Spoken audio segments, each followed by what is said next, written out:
Alright, yeah, okay, Bring around the rosy, pockets full like OD. I can move just how I move, cause don't nobody know me. Low key, still do more numbers than your fate. You can hate, but you can't say that I've been missing any place. Any fool, what it do? Moving quick, bustin' moves, steps ahead, cause I'm out working while you tryna catch a snooze. Keep it smooth, not concerned with other dudes or what they do. Keep it true, I keep. Ladies and gentlemen of the Action Army, welcome to another video. In today's video, we're going to be talking all about power, because I get a lot of questions about power in general. I get questions like, what even is power? I know strength, I know speed, but I don't understand how to improve my power. I thought strength and power were the same thing. So guys, I got you. I promise you, the leader of the Action Army is here to the rescue. I'm gonna explain everything to you right now. So let me just give you a very basic overview of why you should care to become more powerful. So most of you care about vertical jump, and vertical jump is nothing more than a test of power output. How powerful are you? So if we look at the equation for power, the scientific mathematical equation, it says power equals force times velocity. So force you could just think of as maximum strength, and velocity you could just think of as speed. So to have a high vertical jump, you want to be able to produce a great amount of force in a minimal amount of time. And both of those equal power. The more powerful you are, the higher you jump. So I'm gonna go start my workout, but I promise you, I'm gonna break everything down for you. Yeah, you want some of this? Look at this, guys. Whole team eats. We out here feeding the family.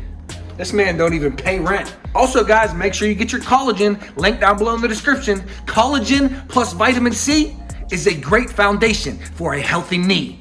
I just made that up. I'm telling you, I'm out here. I'm telling you. Bring around the rosy, pockets full like OD. I can move just how I move, cause don't nobody know me. Low key, still do more numbers than your fate. You can hate, but you can't say that I've been missing any place. Any fool, what it do? Moving quick, bustin' moves, steps ahead, cause I'm out working while you tryna catch a snooze. Keep it smooth, not concerned with other dudes or what they do. Keep it true, I kick the truth. I'm not here so I can lose. Yeah, how'd you like it back to the bank? Tell her on us. Put in overtime so I do what I wanna. Yeah, alright, yeah. Okay, hey. Alright, yeah. Okay.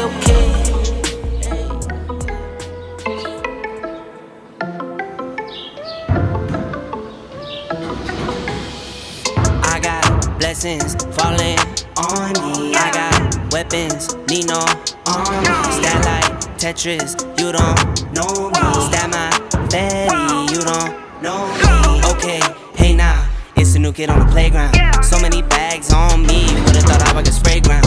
Now they know I don't play around. I can hear what you're saying now. I just doubled up my flight miles.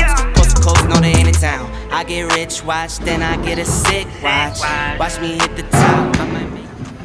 So guys, how to train for power is actually very simple. You just use between 30 and 80% of your 1 rep max. Very, very simple. So your 1 rep max for whatever exercise you're gonna do, whether it's a back squat or a trap bar deadlift or a barbell hip thrust, whatever it is, you want to be using moderately heavy weights and moving them fast. So you can do hang cleans, power cleans, high pulls, any movement between 30 to 80% of your 1 rep max. Move it quickly and you will be focusing on power. Now, remember, this is the most important thing for you to remember. Power equals force times velocity.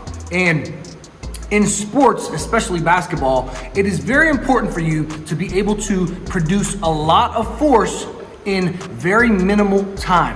0.2, 0.3, 0.4 seconds. So when we're training power, that is between 30 to 80% of our 1 rep max. But what about 80% plus of our 1 rep max? What about 30% and lower of our 1 rep max? So I want to explain the force velocity curve to all of you because it's very important.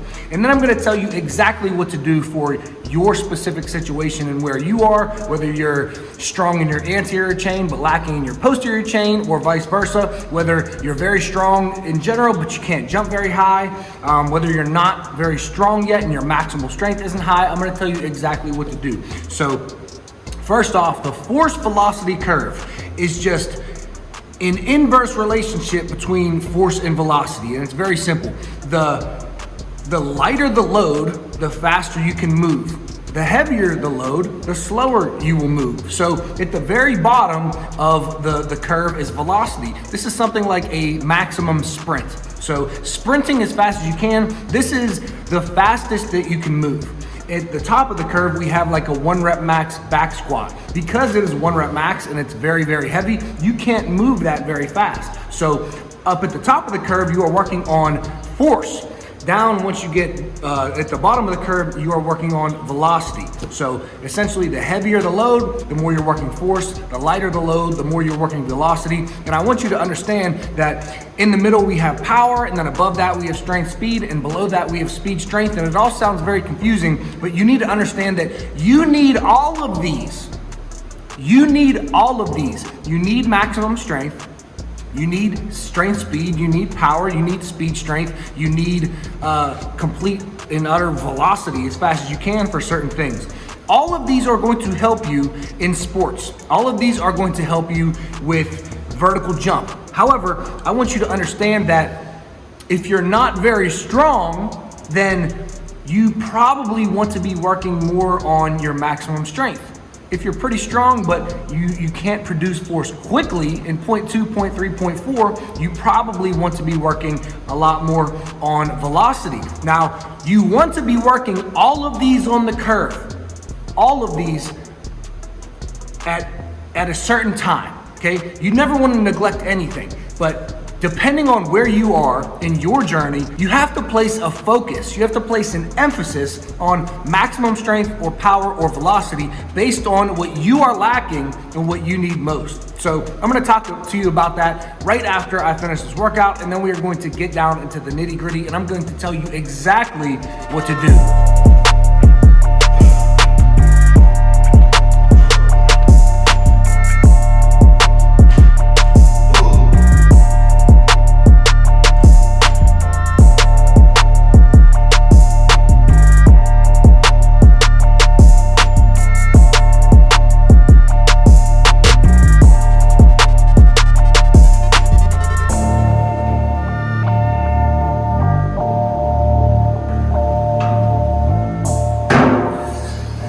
All right, guys, so let me make this as simple as I possibly can. The number one reason why we want power, as I've stated multiple times in this video, is because you need to be able to produce a lot of force in a very small period of time, a minimal amount of time. So you need to think about it like this. If you're lacking strength, that is the first thing that you need to build up, because strength is the foundation for everything else. Strength is the foundation for power, it's the foundation for speed, it's the foundation for all dynamic sporting action.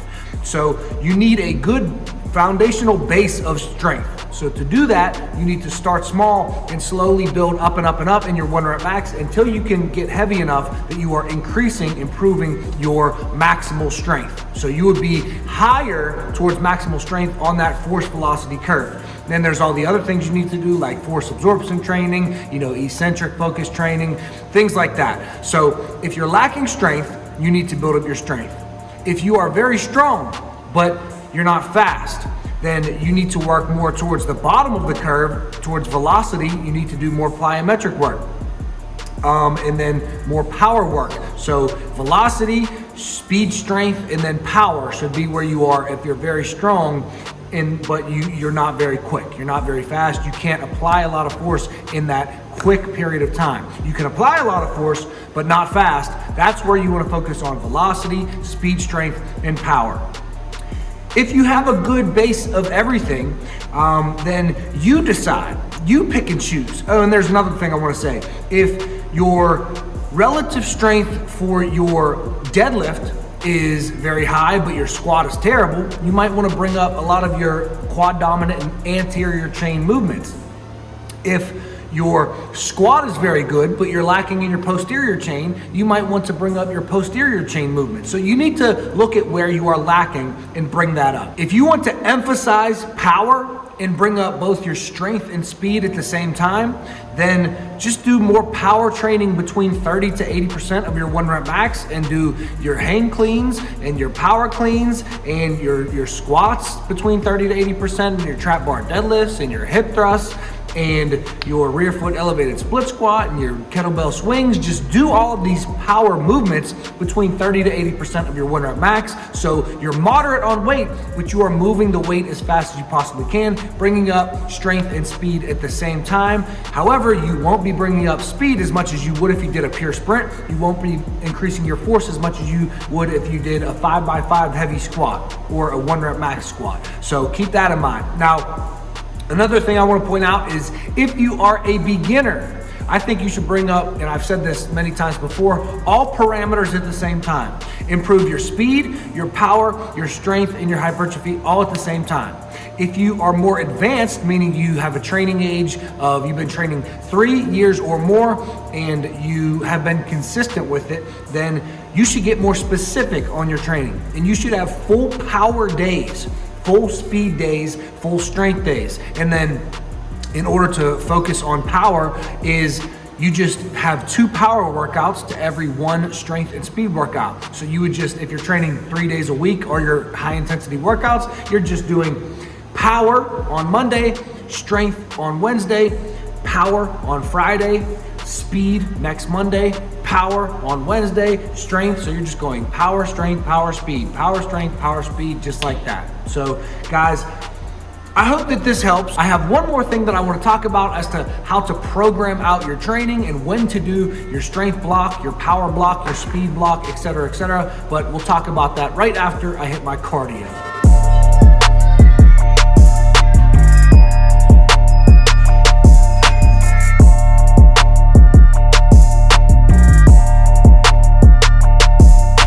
All right, guys, so this is the last thing that I wanted to say, and then I will let you go.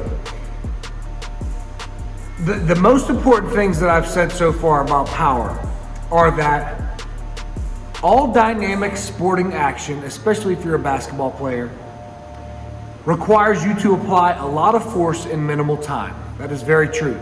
And this is why power development is so important for athletes and basketball players in general. In order to improve your power, you need to be increasing your maximum strength and increasing your velocity.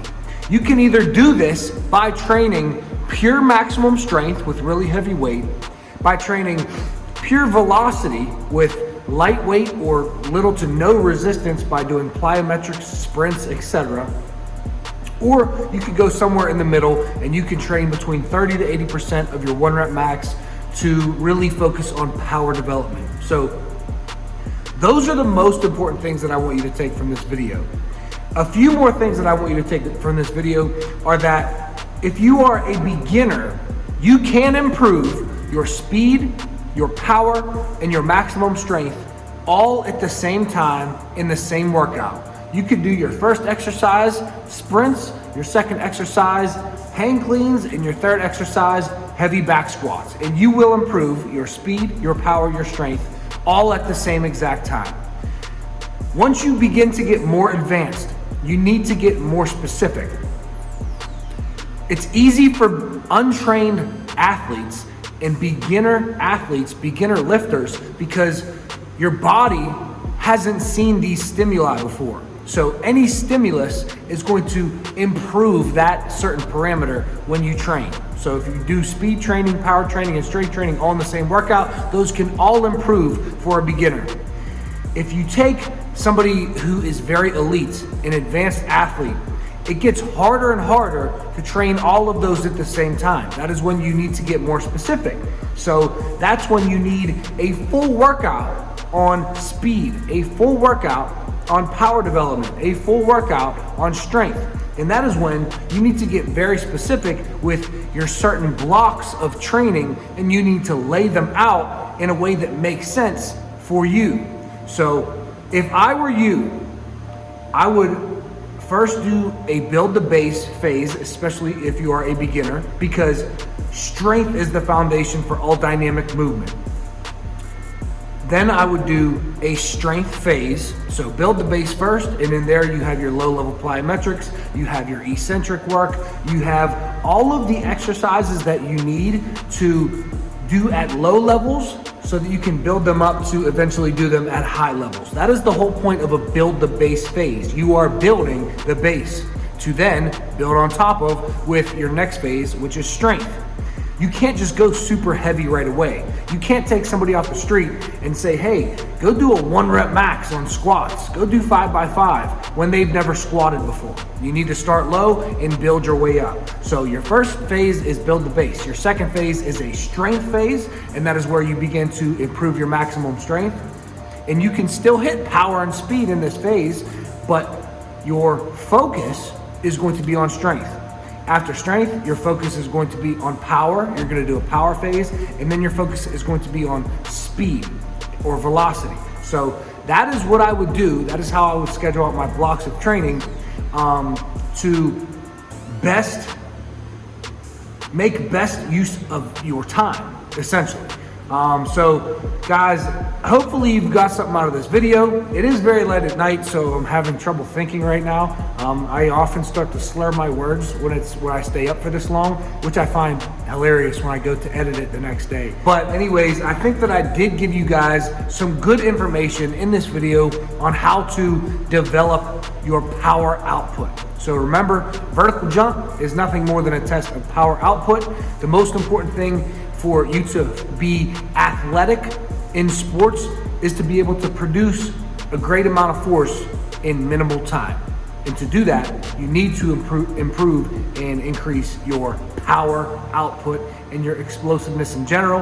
And this entire video is exactly how to do that. Leave your questions down below if you have any questions. Comment jump down below if you want a free vertical jump training program. And don't forget to like this video, subscribe to the channel, and we will see you guys tomorrow at 9 a.m. for the next video. Peace. Bring around the rosy, pockets full like OD. I can move just how I move, cause don't nobody know me. Low key, still do more numbers than your fake. You can hate, but you can't say that I've been missing any